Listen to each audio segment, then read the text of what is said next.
Assalamualaikum. Pada pembelajaran hari ini kita masih belajar tentang surah Al-Alaq. Surah Al-Alaq adalah wahyu pertama yang Allah berikan kepada Nabi Muhammad. Arti dari surah Al-Alaq adalah segumpal darah.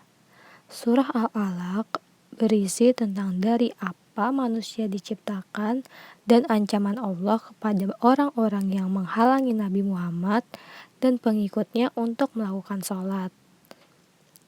Tepat pada tanggal 17 Ramadan tahun ke-40 Miladiyah, pada saat berhalwat di Gua Hira, Nabi Muhammad didatangi oleh malaikat Jibril untuk menyampaikan wahyu dari Allah Subhanahu wa Ta'ala, yaitu surah Al-Alaq ayat 1-5.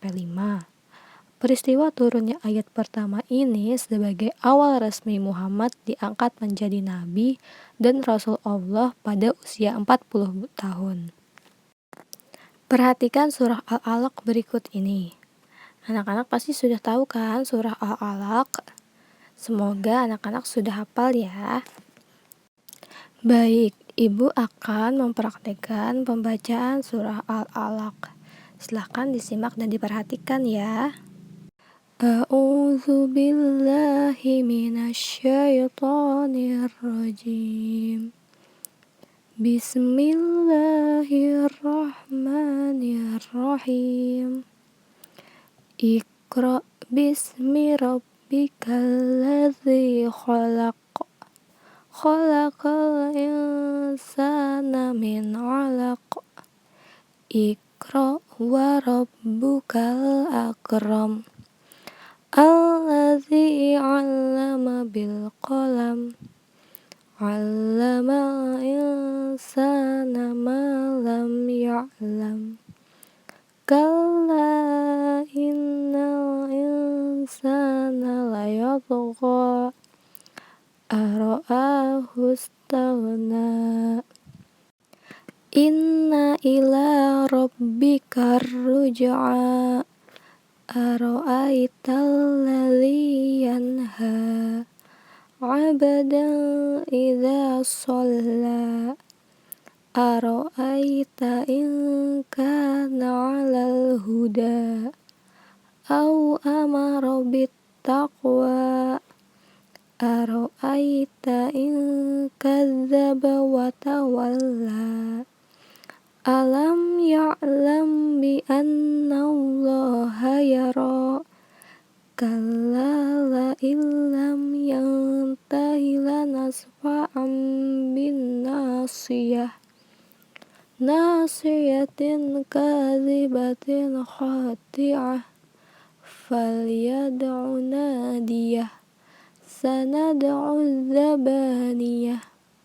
Kalla la tuti'hu wasjud waqtarib.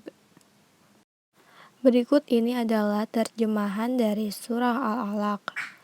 Dengan menyebut nama Allah Subhanahu wa Ta'ala yang Maha Pengasih lagi Maha Penyayang. Ayat pertama. Bacalah dengan menyebut nama Tuhanmu yang menciptakan. Yang kedua, Dia telah menciptakan manusia dari segumpal darah. Ketiga, bacalah dan Tuhanmu lah yang maha mulia. Yang keempat, yang mengajar manusia dengan pena. Yang kelima, Dia mengajarkan manusia apa yang tidak diketahuinya. Yang keenam, sekali-kali tidak. Sungguh manusia itu benar-benar melampaui batas. Ayat ketujuh, apabila melihat dirinya serba cukup. Yang kedelapan, sungguh hanya kepada Tuhanmu lah tempat kembalimu. Yang kesembilan, bagaimana pendapatmu tentang orang yang melarang.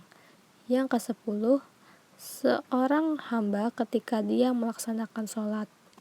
Yang kesebelas, bagaimana pendapatmu jika dia yang dilarang sholat itu berada di atas kebenaran atau petunjuk. Yang ke-12, atau dia menyuruh bertakwa kepada Allah. Yang ke-13, bagaimana pendapatmu jika dia yang melarang itu mendustakan dan berpaling. Yang ke-14, tidakkah dia mengetahui bahwa sesungguhnya Allah melihat segala perbuatannya.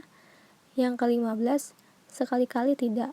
Sungguh jika dia tidak berhenti berbuat demikian, niscaya kami tarik ubun-ubunnya ke dalam neraka. Yang ke-16, yaitu ubun-ubun orang yang mendustakan dan durhaka. Yang ke-17, maka biarlah dia memanggil golongannya untuk menolongnya. Yang ke-18, kelak kami akan memanggil malaikat Zabaniyah, penyiksa orang-orang yang berdosa. Yang terakhir, sekali-kali tidak. Janganlah kamu patuh padanya dan sujudlah serta dekatkanlah dirimu kepada Allah. Itu tadi adalah terjemahan dari surah Al-Alaq ayat 1-19. Setelah kita membaca dan menghafal surah Al-Alaq, kita harus juga tahu kandungan dari surah Al-Alaq itu sendiri.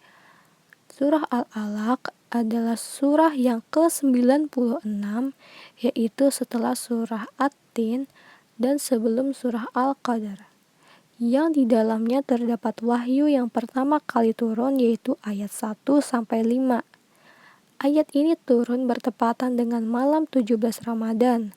Oleh karena itu, pada setiap tanggal 17 Ramadan, kita diperingati sebagai Nuzul Quran.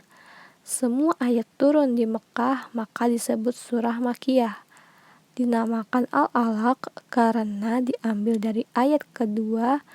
Al-Alaq artinya segumpal darah. Pokok kandungan surah Al-Alaq adalah sebagai berikut. Memerintahkan kepada manusia bahwa dalam setiap aktivitasnya selalu menyebut dan menyertakan Allah Subhanahu wa Ta'ala agar dilakukan murni karena Allah Subhanahu wa Ta'ala. Yang B, membiasakan diri untuk membaca atau mencari ilmu. Membaca yang dimaksud tidak terbatas pada buku atau tulisan, bisa lingkungan sekitar berupa kekuasaan Allah yang telah Dia ciptakan. Semua ciptaan Allah di dunia adalah bagian dari pengetahuan untuk manusia pelajari. Yang C, Allah telah menciptakan manusia dari segumpal darah.